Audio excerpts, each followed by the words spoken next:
In the retail industry, a buyer is an individual who selects what items will be stocked in a store, based on his or her predictions about what will be popular with shoppers. Retail buyers usually work closely with designers and the designated sales representatives and attend trade fairs, wholesale showrooms and fashion shows to observe trends.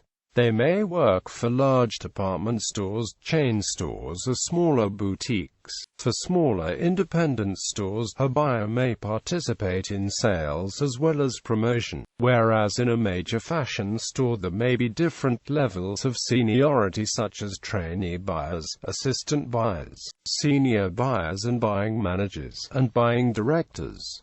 Decisions about what to stock can greatly affect fashion businesses. Background: buyers are supported by the garment technologist, merchandisers, and designers. The garment technologist is the technical expert that offers advice on textile engineering and controls the development of samples. The merchandiser aids the buyer in the design of the stock mix, which is a strategy supported by analysis of trends. The merchandiser also manages the budget and directs delivery of stock and stock distribution. The designer offers creative direction and the buyer chooses from product designs spawned by the designer. They typically specialize in one type of merchandise such as women's dresses. However, in a smaller retailer, a buyer may buy for a larger, less specialized range such as women's casual wear, which may include shirts, skirts, pants, and jackets. The larger the retailer, the more specific the product area is for a buyer. Large companies that have a broad range of products will often have separate buying departments for menswear, womenswear, and children's wear. A buyer at a smaller retailer may buy name brand products, while a large company buyer may have the opportunity to be involved in the design and development of the products. A buyer with experience will travel to learn new fashion trends and to visit clothing suppliers.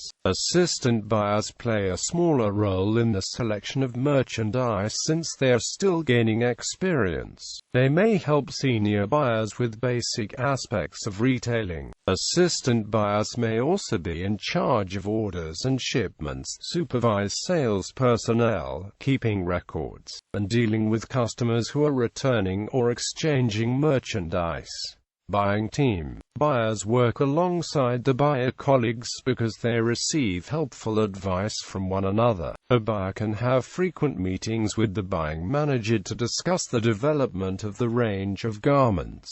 Buyers also interact often with the merchandising, design, quality control, and fabric technology departments. A buyer will meet with the finance, marketing, and retail sales personnel on a less frequent basis. Some buyers meet regularly to update each other about price ranges as well as to receive or give advice. Buyers will often travel together so that they can advise one another on ranges and to coordinate ranges. For instance, a buyer for women's jackets will coordinate with the buyer for women's blouses since the two garments are frequently worn and purchased together. Negotiation. The role of the fashion buyer states that one part of a buyer's job is to negotiate prices and details of delivery with the supplier. Since this is an important aspect of a buyer's job, some retailers provide the buyers with negotiation training courses. When the buyer meets with the supplier, the sales executive of the garment manufacturer will submit a cost price for a garment. Then the buyer calculates the price that the garment will need to be sold for in order to reach the retailer's markup price.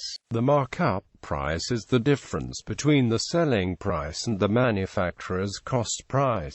The retail selling price is typically 2.5 or 3 times the price of the manufacturer's cost price. While it may seem like a retailer is making a large profit from this markup, the proceeds are used to cover many costs such as the buyer's salary, store rent, utility bills, and office costs. The markup must be high enough to cover the retailer's expense of housing a garment on a rack or a shelf for anywhere from a few days to an entire season, plus the risk that some garments will inevitably have to be marked down to cost to get them out of the store. Based on how much consumers are willing to pay, buyers can determine the optimum cost price which they should expect to pay. Suppliers take a different approach to the optimum cost price. The suppliers determine the price based on how much it will cost them to produce the garment. The manufacturer's salesperson are typically able to accurately anticipate the price that buyers will expect to pay. Buyers and suppliers both want to make the largest profits for the companies. The buyers want to buy the garments at the lowest possible price and suppliers want to sell the garments at a high price. Suppliers and buyers must agree on a price and financing terms, and in some cases they may not agree. If the two cannot agree and a buyer cannot reach a price within the retailer's target margin, the buyer may ask the buying manager for permission to buy the garment at a higher price, or else the style may be dropped. Negotiation with suppliers. One of the main roles of a buyer is to negotiate with the clothing suppliers. Buyers may negotiate with suppliers on a regular, sometimes daily, basis. It is important for a buyer to establish a strong relationship with the suppliers since it will be beneficial to both parties. Suppliers and buyers have the same goal, which is to sell as many garments as possible to customers, so they must work together to achieve this goal. Buyers rely heavily on suppliers to enable ranges to be bought successfully. The buyer must remember that the retailer and manufacturer share similar goals and that the two need to form an honest relationship based on respect and integrity. Buyers not only select clothing, but are also involved in the ordering and delivering of garments.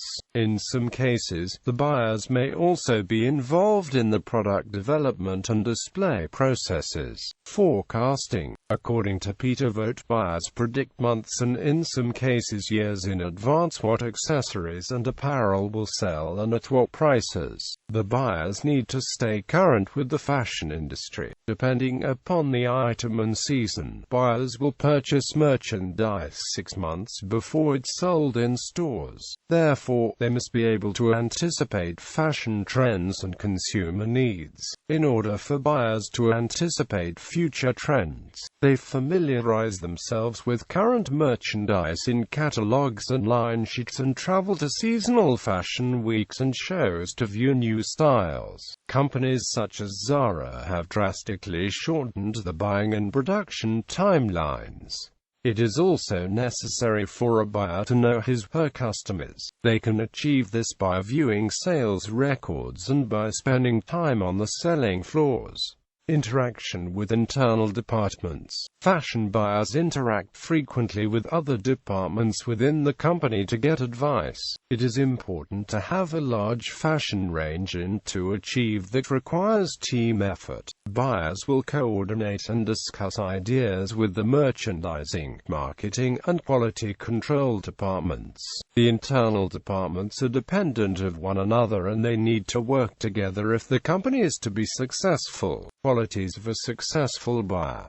There are many qualities that are necessary to be a successful buyer. A few of the qualities are enthusiasm, creativity, imagination, decisiveness, good judgment, and strong analytical skills. Some of these qualities can be obtained from experience and others cannot be taught. The most important qualities that cannot be taught are enthusiasm and self-motivation. All else can be taught on the job. A buyer needs to be flexible because they may be working in the office one day and traveling to another country at short notice. A buyer also needs to be analytical and computer savvy. Buyers must possess a strong analytical ability because they will have to study past and present fashion trends in order to forecast future trends. Buyers must also be able to work under pressure since they will often find themselves in high-pressure situations. If one has some of the above qualities and is willing to learn the rest, they have the potential to become a successful buyer. Education. Though specialized training is not absolutely necessary if you want to work in the industry and are confident in your desire, proper training is best. A bachelor's degree in retail, by marketing, fashion, business, or related field is preferred for a buyer position. One's major does not necessarily matter if the person is familiar with the fashion industry. It is beneficial if one has retail experience such as the executive training program or a previous sales associate position, since it is helpful to have an understanding of the selling floor. The executive training program is sometimes offered by larger retailers and it prepares participants for jobs as assistant buyers and eventually buyers for the company. Additionally, there are a number of academic textbooks that cover the role and its responsibilities. Some of the most popular titles are Fashion Buying and Merchandising, From Mass Market to Luxury Retail by Miguel Hebrero, or Fashion Buying by David Shaw. Typical buyer salaries. A buyer's salary can range from $30,000 to $100,000 depending on one's location, position, experience, and company. According to the Bureau of Labor Statistics, in 2004 the average income for a buyer was $42,230. Advancement in a company depends mainly on performance. Therefore, an assistant buyer can easily work the way up to senior buyer within 3 to 5 years. Higher levels of management in a company will usually require a graduate degree in business.